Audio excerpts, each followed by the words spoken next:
Place à présent au troisième épisode de notre feuilleton consacré à la Lorraine souterraine.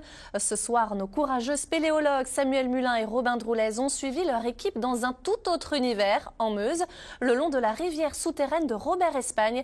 Et vous allez le voir, mieux vaut ne pas avoir le vertige.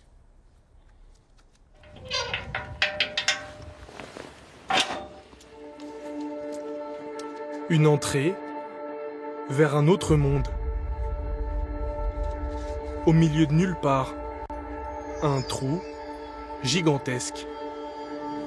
C'est un forage qui a été creusé entre les années 73-75 à peu près pour accéder à la rivière souterraine où on ne pouvait accéder avant que par l'arrivée d'eau en extérieur. Comme c'est artificiel, c'est tout droit, c'est-à-dire qu'on va descendre 48 mètres, c'est absolument linéaire voilà, dans ce forage qui fait 100-120 de diamètre. Tu franchis le bord, tu t'assois tranquille.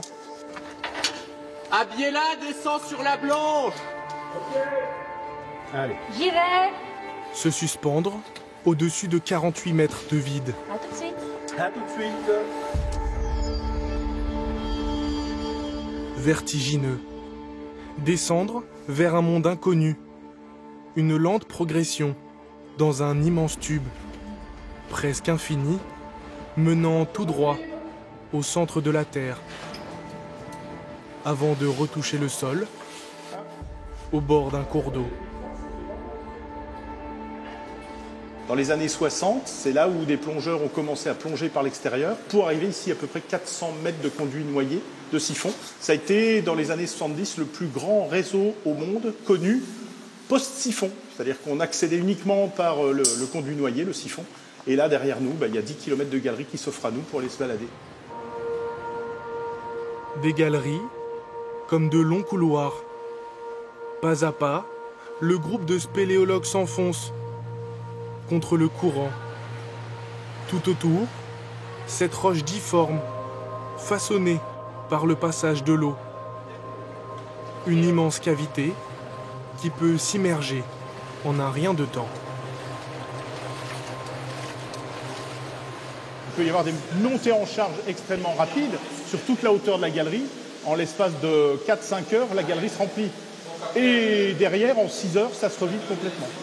Nous, on a surveillé pour être certain que pour venir aujourd'hui, il n'y avait pas de risque, qu'on était en niveau relativement bas et que ça n'avait pas d'inquiétude.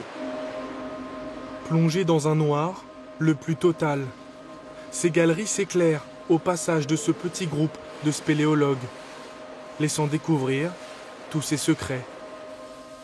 Une cascade venue d'ailleurs, alors que 50 mètres nous séparent du monde extérieur. Et malgré tout, encore une trace de vie, certaines bêtes qui restent parfois à répertorier. Voir un peu la faune qu'on trouve sous terre et documenter tout ça. Parce qu'au final, à part les spéléologues et quelques scientifiques, il n'y a aucune information de tout ça qui est remonté à la surface. En fait. Des trésors disséminés tout le long de cette rivière souterraine. L'impression de marcher dans un boyau de la terre, comme coupé du monde. C'est la passion d'être sous terre. J'ai découvert ça quand j'avais une vingtaine d'années.